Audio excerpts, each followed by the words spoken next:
Okay, so I just want to say a word about last week's Mishnah, which, if you remember, was about acquiring a teacher, developing a deep and abiding friendship, and being generous in how one dealt with others and especially how one judged other people. But if I were to distill Yoshua ben Parachia's teaching down, it was ultimately about actualizing Torah, having it be reflected in the relationships you build, that Judaism is meant not to be monastic, but rather to push us to engage with others, and through the repetition of good behavior, develop good character. Okay, I say that as sort of a quick summary of last week because, in many ways, Nitai Ha'arbeli, whose words we're going to look at today, are in many ways a complement to what Yoshua ben Parachia said in the previous Mishnah, right? And so Nitai liked to say, distance yourself from an evil neighbor, avoid association with a wicked person, and do not despair about divine retribution. All right, so again, we see our little three-part little stack, and we're going to have to define a couple of terms along the way, but the term Ra and Rasha, which are used in the Hebrew and translated here as evil and wicked, we need to know what they might have meant, right? So on one level, a Rasha is sometimes someone who engages in criminal behavior. That's the easiest definition. Second, the term Rasha or Ra is used to describe someone who violates the ritual commandments of Torah. Kashrut, for example, Shabbat. Those are all the things that we associate with ritual activity. Ignoring circumcision. You can fill in the lengthy list yourself. And the third definition of a Rasha, or a person who is Ra, is the fuzziest, in that it is often used as a term to describe someone who is a person of bad character. Right? That's already a little nebulous as a definition. And so it's someone who is seen as being disdainful of the laws of God and society. So it's not just, being recalcitrant or obstinate or contrary in ritual matters, but the Torah, as we know, deals with a myriad of normative societal activity. Right? The Rasha is often seen as someone who sets aside moral considerations for reasons of self-advancement. Or put it a little differently, the Rasha has a worldview which is self-centered, in contrast to a righteous worldview which is God-centered and human-centered, with a sense of responsibility and generosity towards others. So you can see just from those definitions how the Yoshua ben Parachia Mishnah of last week is about, these are the people you ought to hang with. And Nitai Ha'arbeli is basically going to tell us, these are the people you ought not hang with. Right? So part of Nitai's concern when he says, distance yourself from an evil neighbor and avoid association with a wicked person, and we're going to sort of do those in tandem. Part of what he's concerned about is both the power and the pervasiveness of societal influences. That and he articulates it specifically in terms of if you live amongst corrupt people, you are apt to internalize some of their negative traits and attributes.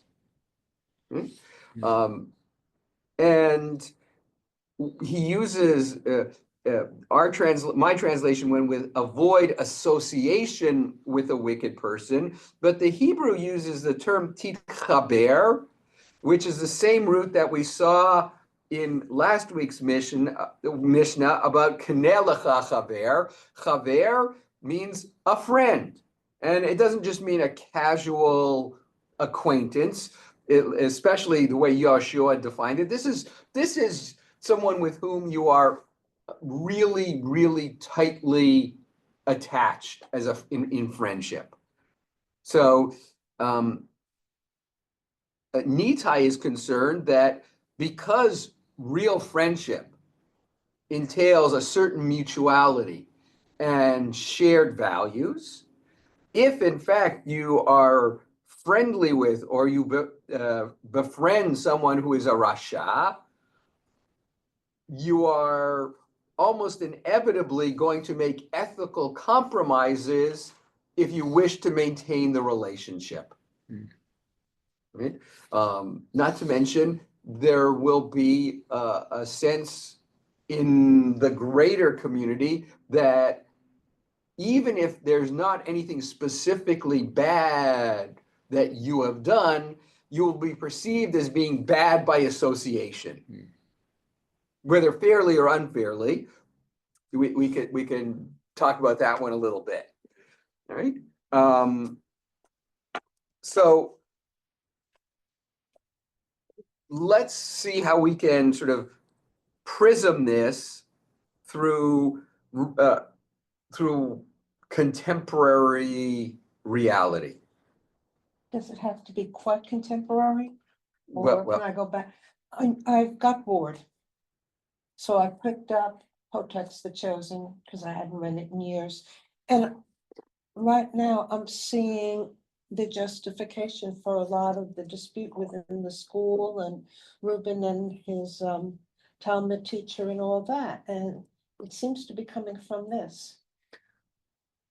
And that the different orthodox or the critical thinking, criticism, it just seems to all reflect what I've been reading, for the last, this morning and last night, just seems to hit right here. I was thinking when you mentioned reading, Elaine reads books based upon recommendation. Quite often, you ought to read this book, you ought to read this book. So who recommended this book? Okay. And so therefore there's a book. So if you have somebody who's from a different perspective, different point of view, they may read a book and suddenly within that book, there's certain things which are contrary to your thought and practices. Well, you bring yourself to what you read, especially with fiction particularly, you bring yourself and you interpret it through your world experience and your upbringing and your values. Especially for our generation, because we weren't taught to take apart, literature according to historical and feminism and all that. And there's a Japanese story about the moon, which I don't remember very well, but when you're young, you see it far away. And when you're very old, it's like right down in front of you on the patio and you can see all these little details. Well, the little one that I will give you is that when I grew up, I saw cowboy movies every Saturday with my friend Bobby. I listened to the cowboy shows on radio. I listened to them on radio. Lone Ranger, Gene Autry, and then of course Roy Rogers. And Sky King. Of course. With a quality within me is coming to the rescue. Arnold Abrams comes to the rescue to the point that when I do it and I leave, I go da da da da da da da, which is of course from the Lone Ranger. So to me is that you have all these influences and you don't realize how much they influence you, but they become a part of you almost all the time. Yeah, well, And I think that's what, the scholar here is yeah, saying. but I'm And- seeing, are you familiar with the book? Poltuck's book, yes. Yeah. Yeah, so And no, I'm I think you're seeing right. that There's, within the there, conflicts, and there, I there, just go, wow. the Rebbe is trying to, in many ways, insulate his son from what he sees as bad influences. But I'm on yeah, but All right, now- also the second book. In that, The Chosen, where his son is grown and has told his father he doesn't want to go into the rabbinate, Mhm. and the He wants to guy. go study psychology. And his friend wants to be a rabbi who's lesser orthodox. And he's studying with a Holocaust survivor who brings Madnik with him. But the guy's like, you can't know these people, and this person's an excommunication. And they argue Talmud in order to settle things and make it okay, and they bring the values. And I'm seeing when your definitions of evil person with the different values, or you could be influenced, or you could I'm Mhm. seeing it. Right, no, And I'm saying that's that guy's that's where he's coming from right here.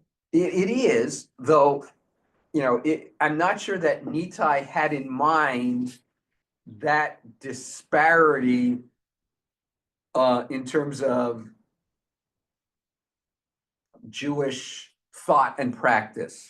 The rabbis of his era spent a whole lot of time studying with, debating with, arguing with rabbis who from schools of thought with whom they disagreed strongly. The whole thing, we haven't gotten to Hillel and Shammai yet. These are sort of the precursors to it, but we're all real familiar with the stories of Hillel and Shammai and the schools of Hillel and Shammai. And, what do we know about them more than anything else? They argued about everything. They disagreed about everything, but the text emphasizes that for as much as they argued, disagreed, debated, discussed, they had no qualms about having their children marry each other. Well, they learned from each other too. Well, yes, but it was an acceptance of the legitimate position of the other, even if I disagreed with it. Even if when we took a vote on the question and the other guy lost, I never negated or dismissed the person or the position, because I saw it as ultimately being a legitimate expression of how to understand God's will, even if it is not the path that we choose, right? That sense of pluralism is something that has declined significantly over the years in the Jewish community.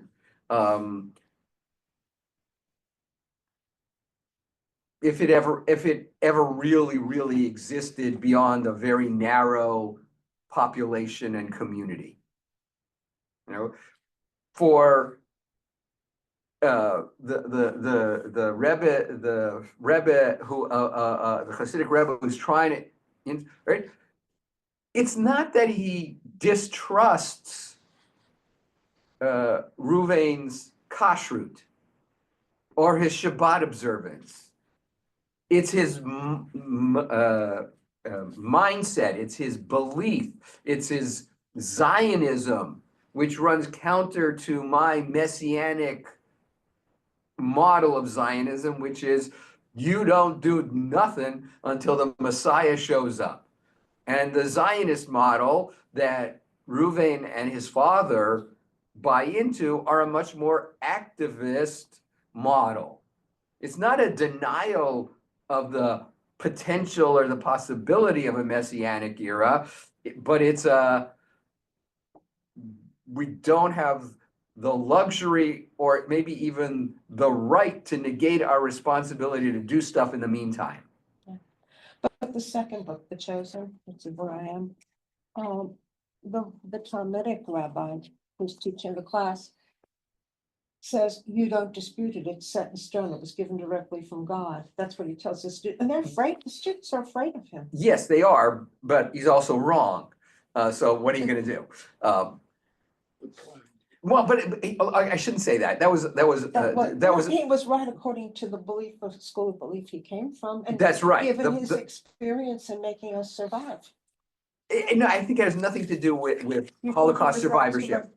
You think he was that strict before? Absolutely.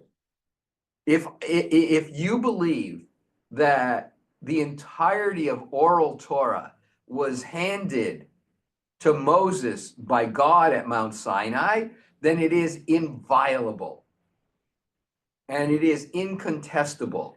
The fact that it completely ignores the substance of what it is, notwithstanding, you know. So, you know, when the Gemara tells a story about how Moses goes up to Mount Sinai to get the Torah, and God says to Moses, "Look, it's not quite ready yet. Have a seat in the waiting room. I'll let you know. Read an old magazine while you're waiting." Right? And Moses is going like, "What? What do you mean it's not ready yet? What the heck are you doing that it's not ready yet?" And God says, "Well, you know, I'm knitting crowns for the letters of the Torah." And Moses is going like, "We can do without the decoration. Give me the Torah. Let me get back to the Israelites because we know that they're not going to wait patiently." And God says, "No, no, no. I must finish the crowns on the letters." And Moses is going like, "Why is this so important? Why do you have to finish this? Let's just give me the Torah and let me go." He's going like, "You don't understand. One day in the future, there will be a rabbi named Akiva who will use the crowns of the letters as part of the process of interpreting the Torah." And Moses is going like, "Wow, this guy sounds amazing. Can I see him in action?" And God says, "Sure, no problem. Turn around." Moshe turns around and he finds himself in the house of study run by Rabbi Akiva. Right? And where is Moses in the house of study? He's way in the back of the room. Right? The houses of study were incredibly hierarchical. So the most esteemed student sat in row 1, seat 1, and then so on down the road. And then you had row 2, and then row 3, and you had 7 rows, right? And you know who stood in the back? Moses. The dummies, the inconsequentials, the ones who may never ever get into the rows because they just don't understand.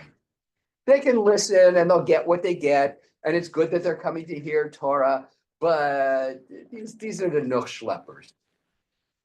Right? So just positioning Moses in the back there is a very telling thing. And Moses is listening to Rabbi Akiva talk. And he's listening, and he's listening, and he's going, "I have no clue what he's talking about." And Moshe gets more and more upset and more dejected. How is it possible that I'm getting the Torah directly from God and I'm listening to Rabbi Akiva teach Torah and I don't understand anything? Just as Moshe is despairing, one of the students raises his hand and says to Rabbi Akiva, "Rabbi Akiva, how do we know that this is so?"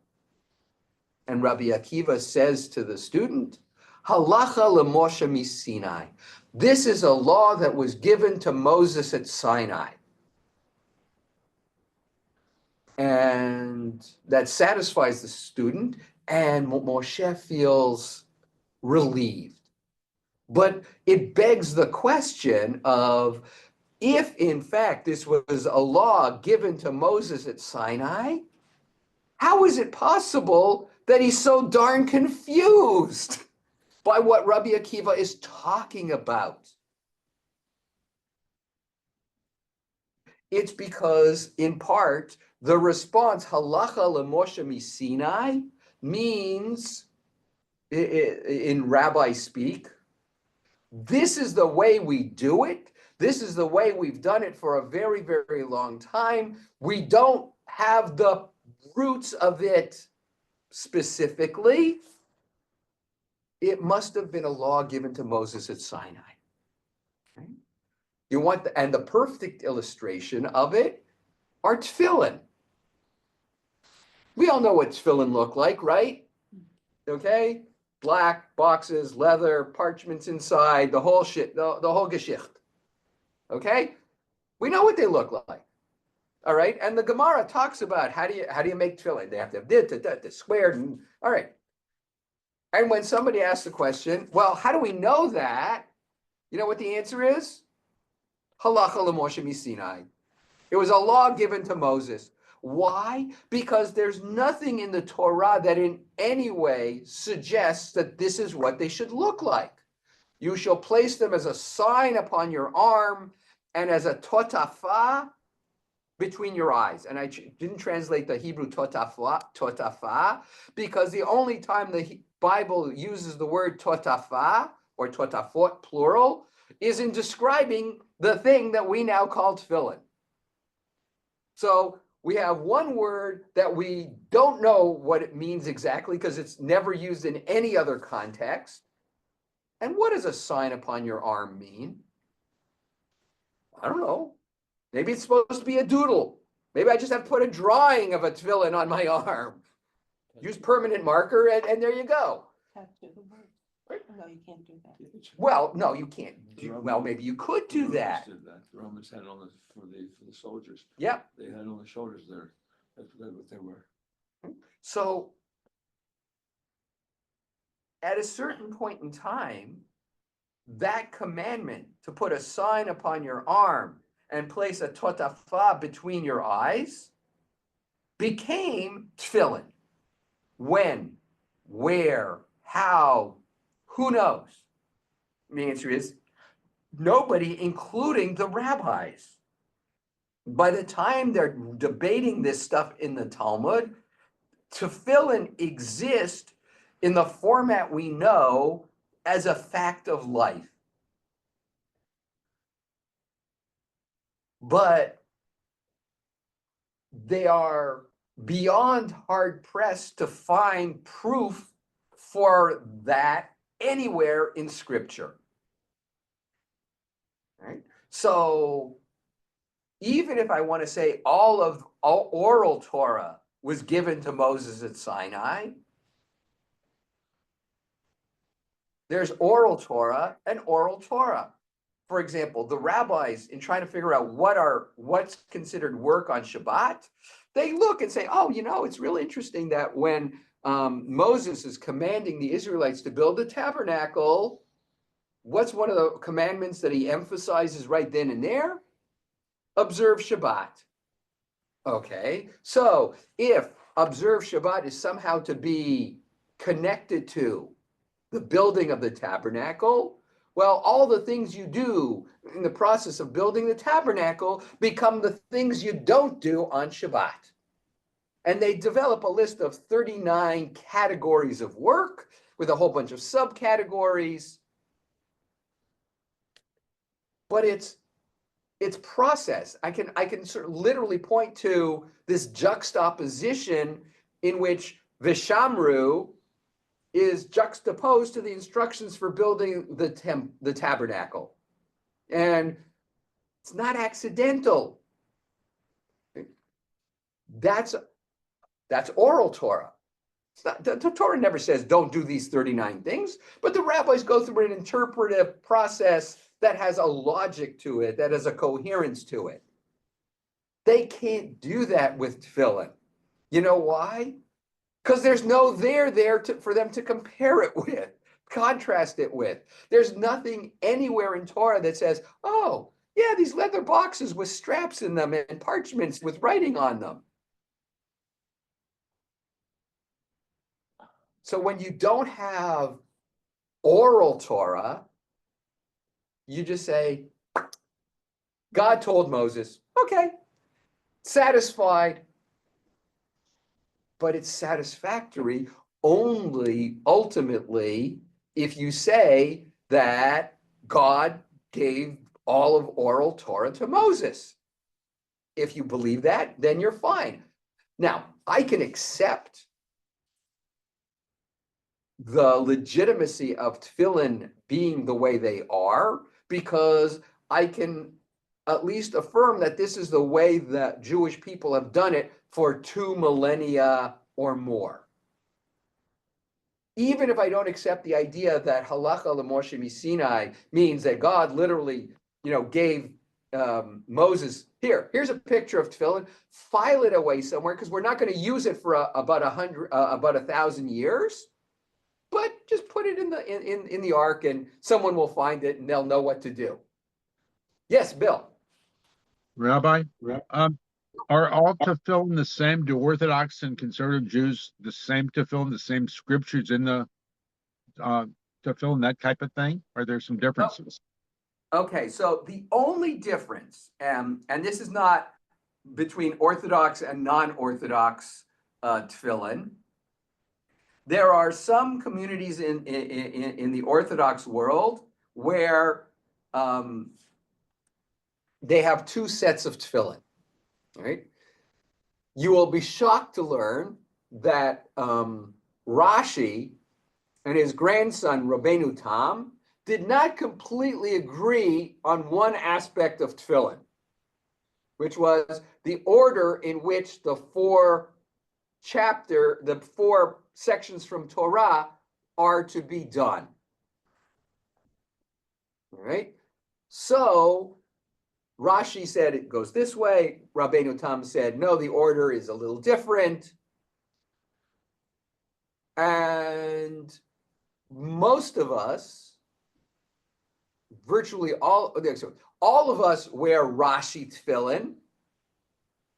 But there are some communities where after the Amida and before they do the concluding part of the Shachrit service, there are people who will take off their Rashi tefillin and put on their Rabbeinu Tam tefillin, so as to not negate either position, if you will. But when you put on the second set of tefillin, you don't say the blessing because you've already fulfilled the mitzvah of tefillin, right? So there are, in fact, 2 versions of tefillin, not recognizable in any way from the outside. It just goes to the order in which the 4 passages are written on the parchment, right? And that is, as I said, it's not an Orthodox, non-Orthodox divide. It's within the Orthodox community, there's a small, narrow segment that does this. Okay. Look, there are few things that are as universally agreed on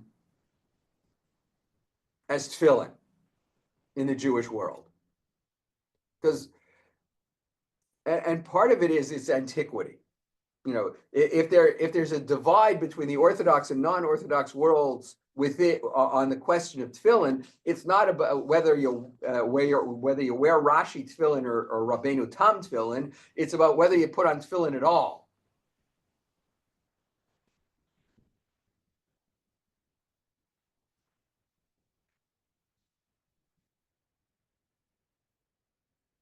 And to some degree, by the way, to bring it back to our texts, it goes to the community influence that both Rabbi Yoshua ben Prachia and Nitai Har-Bailey are talking about. If you routinely pray in a minyan where the majority, or if virtually everyone puts on tefillin, then you will feel either a pressure to or a desire to be like others in the group, and you will put on tefillin. And you will probably be encouraged, whether gently or otherwise, to do so.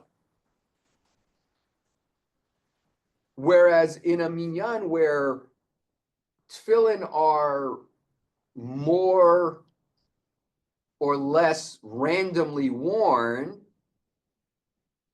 the communal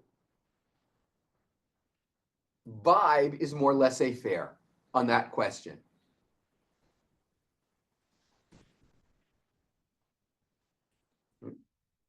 So the communal context or vibe has a real impact behaviorally.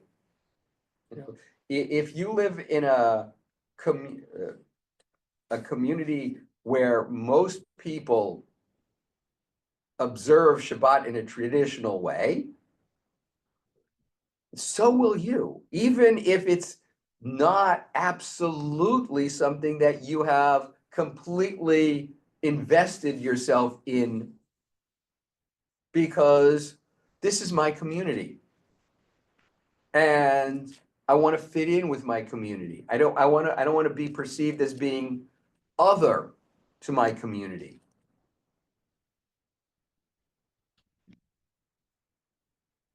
Now, and that adherence to communal norms may end at your front door. You know, so for example, you may walk to shul and meet your neighbors as they're walking to shul. You may walk home with your neighbors. You may daven in an Orthodox shul, but if you personally have not yet fully embraced Shabbat observance, you may go home and watch a football game on Saturday afternoon, which your neighbors are not doing. But what you're doing is invisible and therefore not jarring to the communal norms in which you are residing.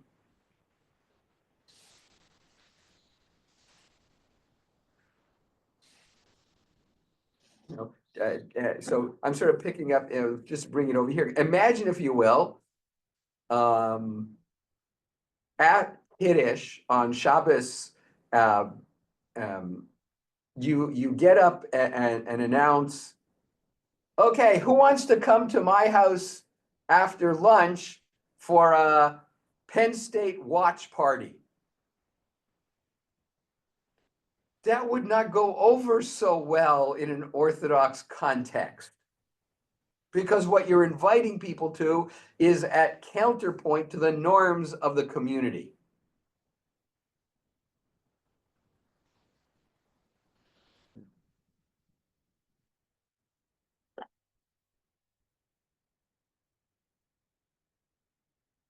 Okay. So Rabbi, the word neighbor then is in the context is what Natalia Barbell said would They be, won't be able to hear you. Speak a Would- little bit louder. the word neighbor as it's used here would Yes. be within the, say, our Jewish community. Yeah, I mean, if you say neighbor to me today, I think, okay, the people who live next door to me, John and Elaine, and, you know, John and Sharon over here, and their children. Yeah, no, That would be a neighbor to me, but so I think well, since the Jewish communities have traditionally been sort of much okay. more And- homogeneous or close together. Yeah, no, there is a presumption of, I'll say your neighbor is probably is seen as someone who is part of the community. Yeah. Though I remind you that while the translator went with neighbor, the root of the term there, Is yeah, the Rush. shachem is someone who lives in your vicinity. Okay, Okay. right. Okay, so yes, there is a presumption. The rabbis really didn't envision the kinds of neighborhoods that we live in. Though there are certainly communities of Jews who live in neighborhoods which are overwhelmingly Jewish, where neighbor can be very literal. That's why you have all the littles, like Little Italy, Little Poland, Sure, Little Denmark, which is the community stay together, and they have their same right. basic There's- rituals, etc. Yeah, no, there were, as communities geographically moved, the comfort level of maintaining as much of the old country, whatever the old country was really, really powerful.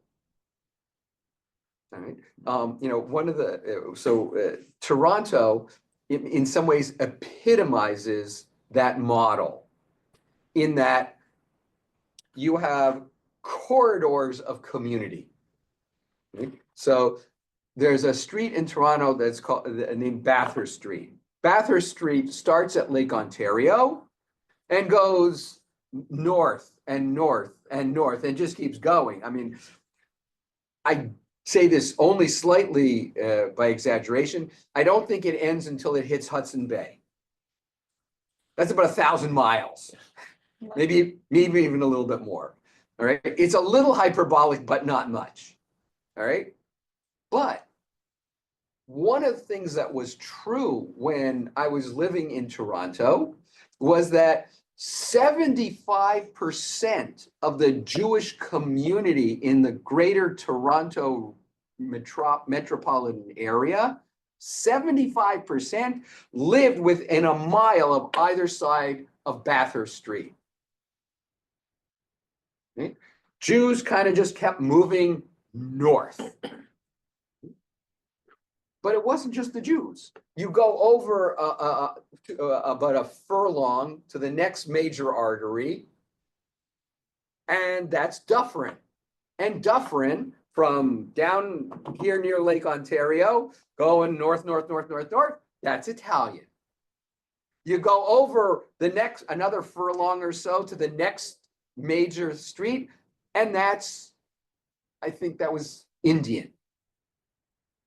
Indian meaning from India. Yeah.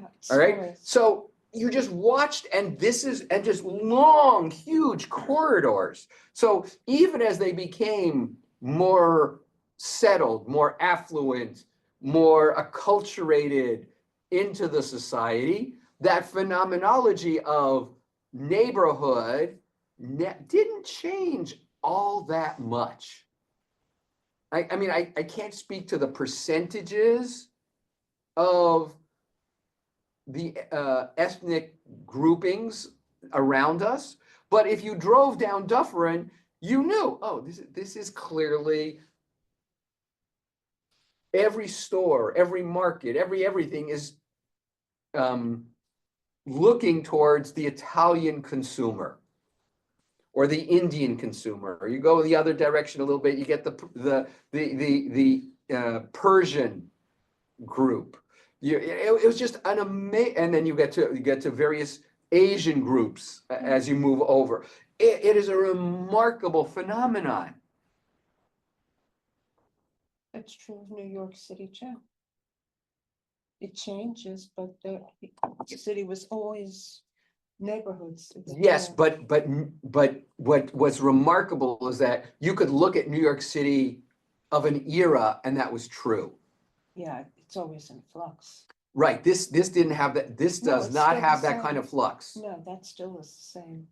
You see it even around the airport. You go down this way and, you know what, I'm going out, clumps. So when they say neighbor, they really meant, someone who was part of your religious, ethnic, cultural cohort. Okay, and then a partner might be like, as in a business partner or a partner? Like I said, he translates it as if your translator went with partner, Chaver literally means someone with whom you have a friendship, an association, not necessarily, a partner is a more utilitarian potential relationship, though if you get into a partnership with someone who lacks morals and ethics when it comes to business practices, Right. that's not a good person to be in a business partnership with, because it's not going to go well in some way, shape, or form. Okay, I didn't know, because a lot of times partners, I'm remembering Sam Littman and Dave Stein, who were Of course. owners of the of the American Paint Company for which I was employed, in high school, and they were partners, and they had they had both a Jewish and a close relationship too. And you could, Yeah, but it doesn't mean it is. it just does not always- mean it yeah, is. Okay. Good.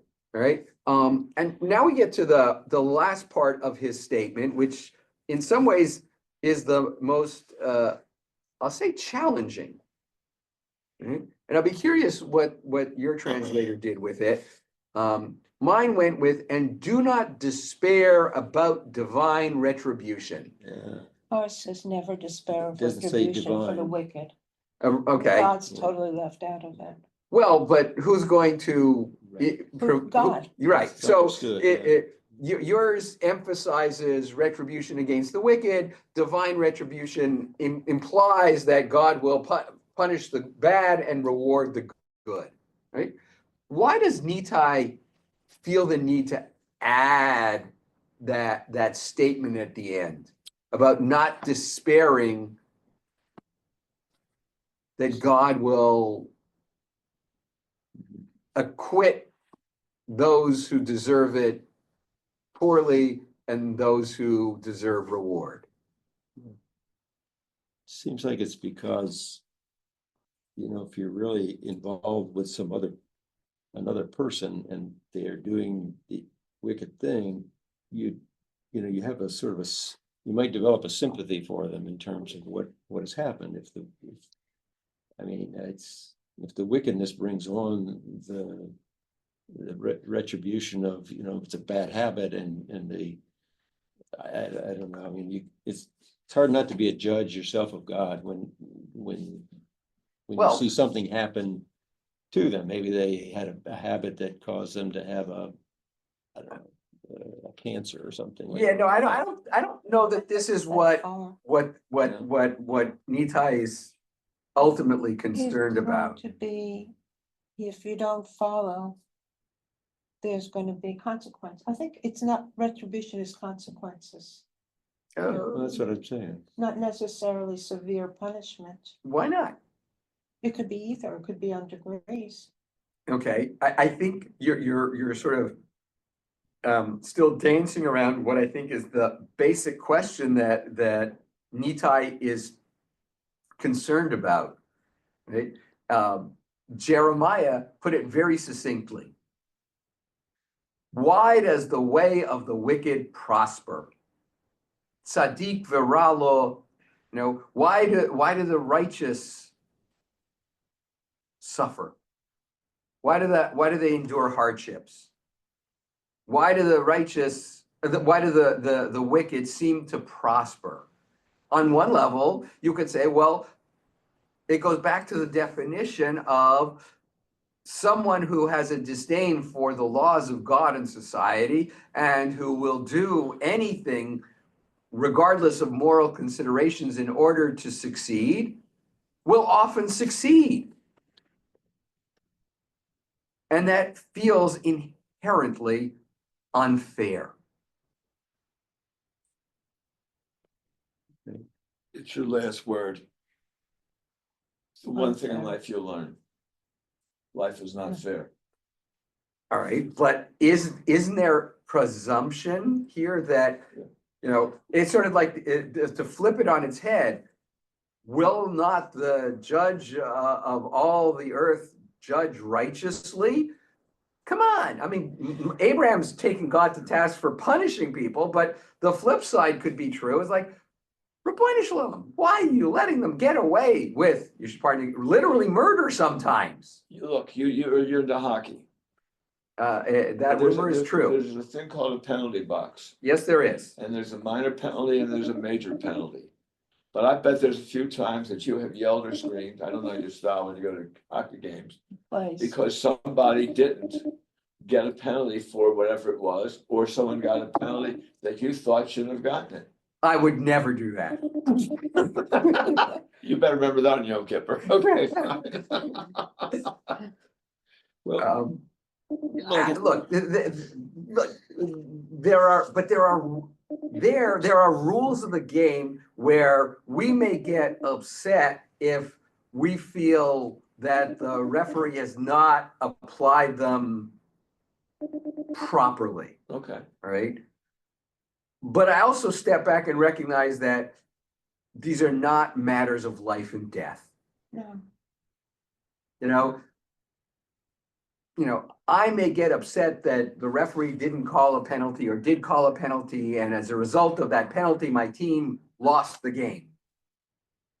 And let's even make it a really consequential, not regular season game. Because of that, they lost the 7th game of the Stanley Cup, and they didn't get to hoist the trophy, and I didn't get to see a parade down St. Catherine Street, et cetera, et cetera, et cetera.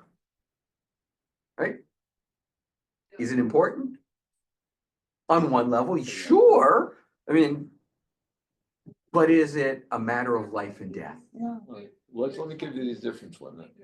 Al Capone either ordered or did the killing of a lot of people. Mm-hmm, He died of syphilis. mm-hmm. Okay, so am I supposed to interpret that the wicked therefore was the hand of God that caused it? But now the other hand is that somebody else got the same disease, but didn't murder anybody. Right. And No, so and- we get back that same quandary again and again and again. And we've discussed this in your last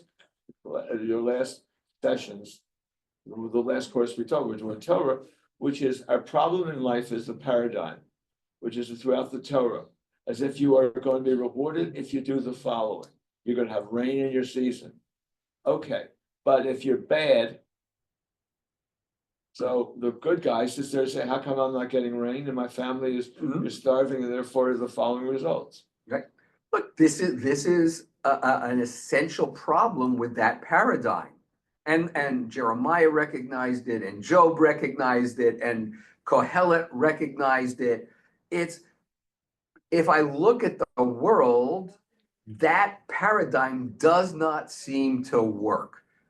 No. You know, and granted that the rain in a due season is meant as a collective versus individual consequence, but it doesn't change the fact that if I've been good, I'm still suffering the consequence, even if those around me are not.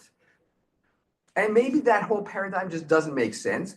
So part of what Nitai is doing is going like, I get it. There are horrible people. There are evil people in the world. But do not despair of doing good, of acting righteously, because now he might be of the thought community that suggests that, yeah, things don't balance out in this world, but God makes sure that they balance out in the next world. So that, yeah, it may be a hardship for you for the 60, 70, 90, 100 years that you're on Earth. But remember, eternity is a lot longer. So kind of tough it out and just sort of feel confident that God has a way of balancing things out in the long run. It's just a paradigm, and that's almost very Christian. Very. It's not like in this world, but the world to come. And when we talked about reward, Excuse me, it's not very Christian. They stole it. okay, but they did, but when you're doing reward, we had discussions at length about doing things because it's right and not for reward. Right. So if someone didn't mention, what's his name, Antigonus the Ish Socho from a few weeks ago, who said, do not follow God Do not work like someone who's expecting reward. Do it for the inherent rightness of the thing, right? Doing good takes priority over doing well. Right? That's Antigonus, and that I think would be part of Antigonus's response to Nitai, which is, I'm not sure that I like your model because it negates what I said about not serving God in order to get something as a reward. Reward is not the reason for doing stuff. And later, in a later Mishnah, we're going to see a statement of which asks and answers the question, what is the reward for doing a mitzvah? It's its own reward. Another mitzvah. Its own reward. It's just like, you mean I do something good and now I get to do Yeah. something good? It's like, that's it, it's not, he's changing, if I'm reading that Mishnah correctly, he's changing how we look at the whole question of what is a reward. And when we get to that Mishnah, there, I think there's two ways that we can look at it. Tune in next week and we will discuss that. All right, no, it's many weeks down the road. Right? And also, there's also the question of, how much of this is meant to deal with situational realities. So for example, if things are going well, it's not uncommon for us to see that as a natural consequence of our doing good. I guess I must be doing good because I'm doing well. As opposed, but the idea of doing good and doing well should not necessarily be linked that way, because I could be doing good and still not doing well.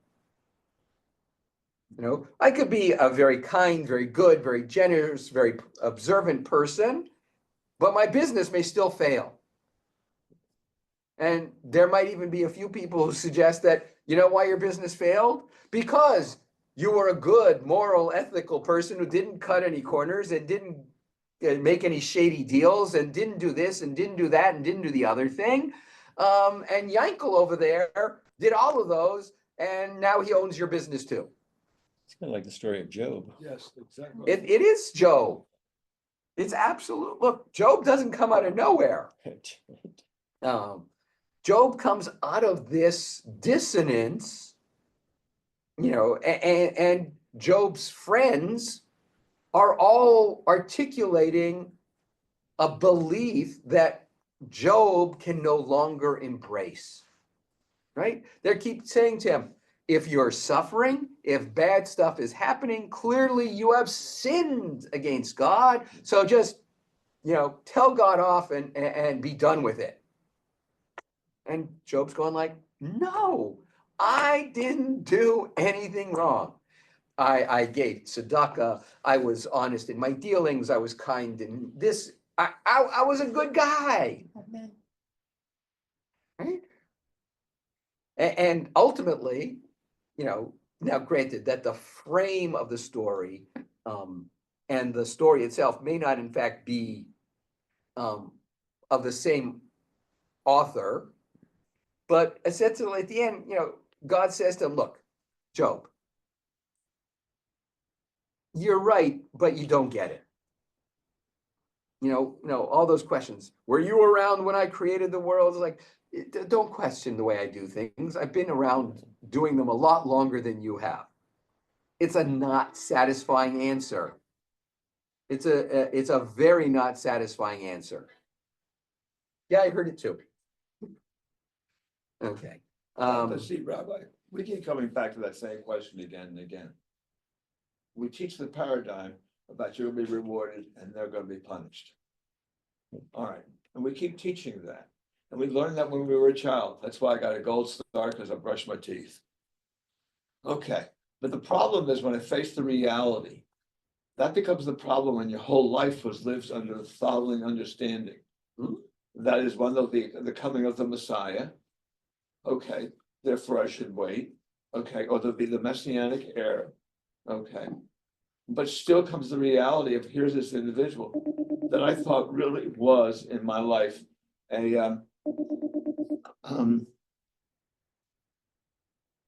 the M word.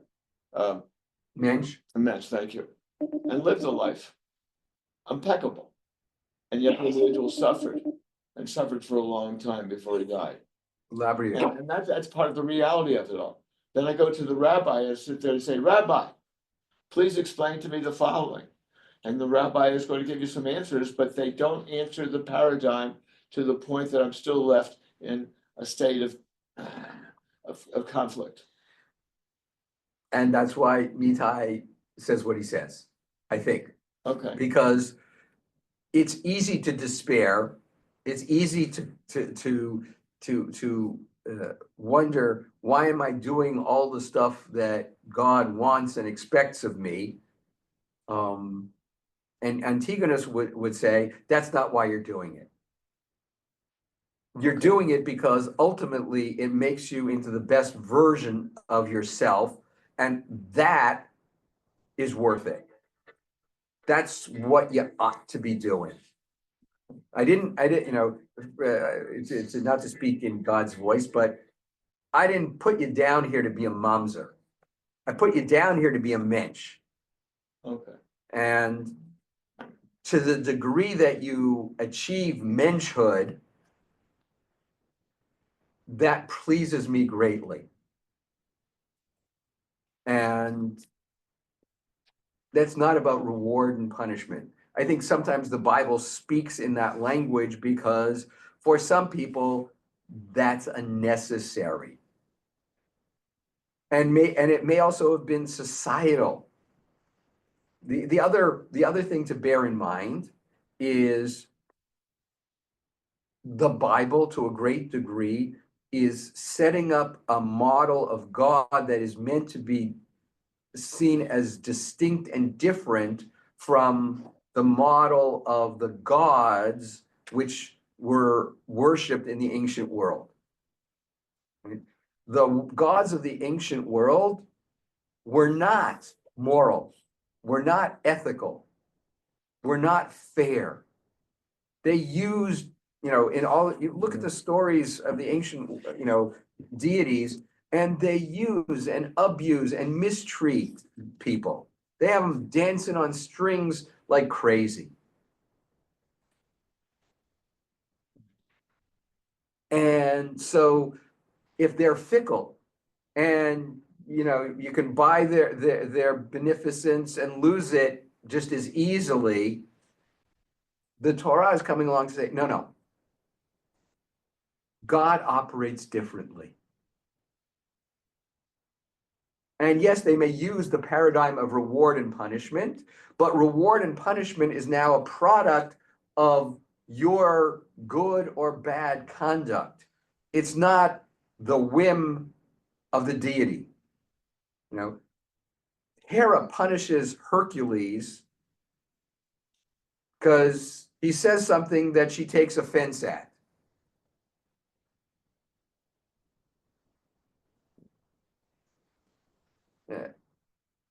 Is that fair? And by the way, he doesn't even know about it. It's not like she comes along and says, oh, I'm going to punish you for this, that, and the other thing. So it's not like he said, oh, I'm terribly sorry. How can I atone for what I did? You go back, go back to the story of the flood, right? Why in the Torah, why does God cause the flood?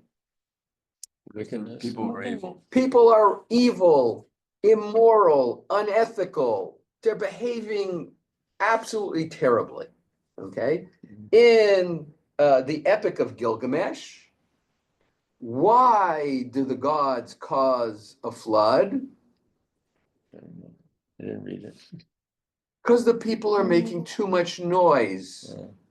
They're disturbing our The gods. tranquility, our peace, our quiet.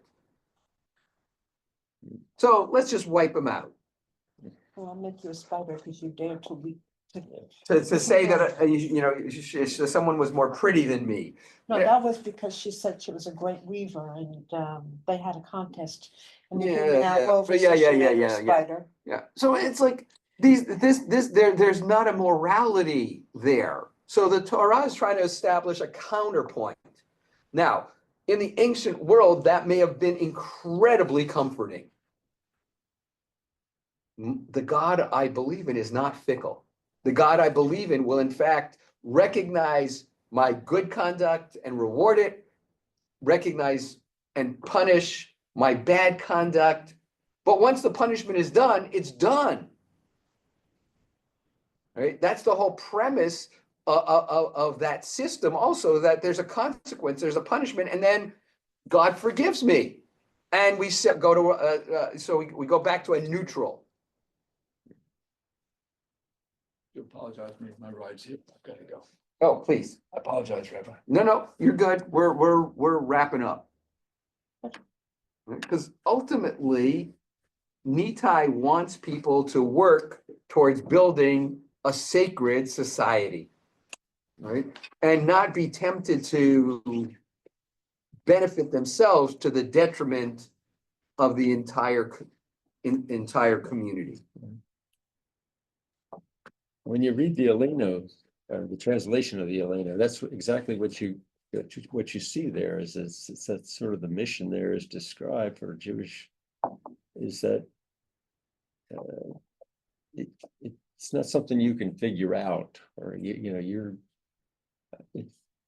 too often we have what people call the primacy of consciousness. Like I know what's reality, but the primacy of reality, which is God-given, is the primacy. Yeah. And I think it's forgotten easily. I mean, certainly I've forgotten it a few times. Well, that's Forgiven. why, the whole concept of tshuva and forgiveness and atonement are built into the system, because there's sort of this recognition that for as much as I may try to do good, I'm not perfect. None of us are perfect. So there has to be a mechanism in place by which I can Right. correct for the wrongs that I do to the greatest degree possible. Right.